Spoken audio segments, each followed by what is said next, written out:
De um lado, uma narrativa de perseguição política. Do outro, a possibilidade de anistia.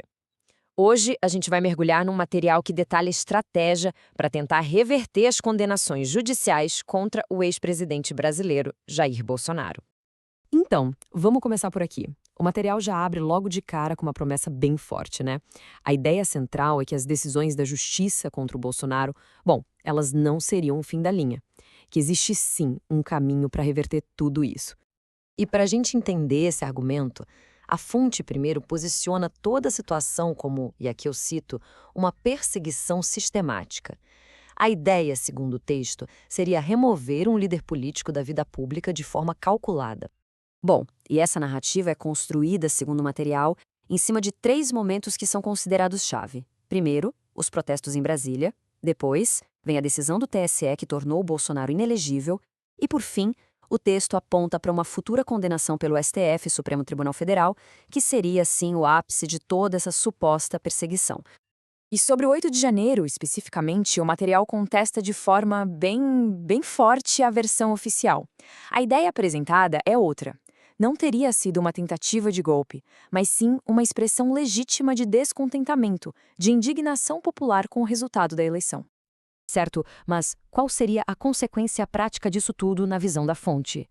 A inelegibilidade do Bolsonaro poderia ir até o ano de 2060. 2060. Esse número, que o material calcula somando possíveis penas, é usado para mostrar o tamanho do que estaria em jogo. A ideia não seria apenas afastar, mas, na prática, banir uma figura da vida política. Ok, então essa narrativa de perseguição, ela se materializa num confronto de poder, sabe? O material foca num embate bem específico, tratando ele como se fosse um resumo, um microcosmo da disputa maior que estaria acontecendo pelo futuro do Brasil. E esse confronto é apresentado como um momento de resistência, um desafio corajoso contra o que o texto descreve como um excesso do judiciário e até uma intimidação por parte do Estado. Então, o que a gente vê aqui é o enquadramento de 2 visões de mundo completamente opostas para o país. De um lado, os valores conservadores, e do outro, o que é chamado de o sistema, um sistema institucional que seria o opressor. E, claro, todo esse conflito de visões deságua numa pergunta central que a fonte faz. Como podemos falar em Estado democrático de direito se a liberdade de expressão e de opinião estão cada vez mais restritas? É um questionamento bem direto, né, sobre a saúde das nossas instituições. Ok, uma vez que o problema foi estabelecido, o material então começa a desenhar as possíveis soluções, e o ponto de partida são os caminhos legais, as vias jurídicas disponíveis. E o primeiro caminho é esse: trabalhar, digamos, dentro do próprio sistema judicial. Isso significa usar todos os recursos aqui no Brasil e, se isso não der certo, recorrer a órgãos internacionais. A base dessa estratégia legal, de acordo com a fonte, se apoia nesses argumentos principais que a gente vê. E um ponto interessante é que eles traçam um paralelo direto com o caso do ex-presidente Lula, cujas condenações foram anuladas.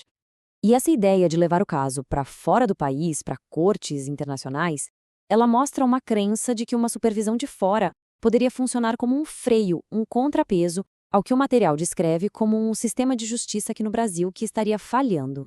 Mas não é só na justiça. Além dos tribunais, o material aponta um segundo caminho, que seria bem mais direto e que acontece na arena política.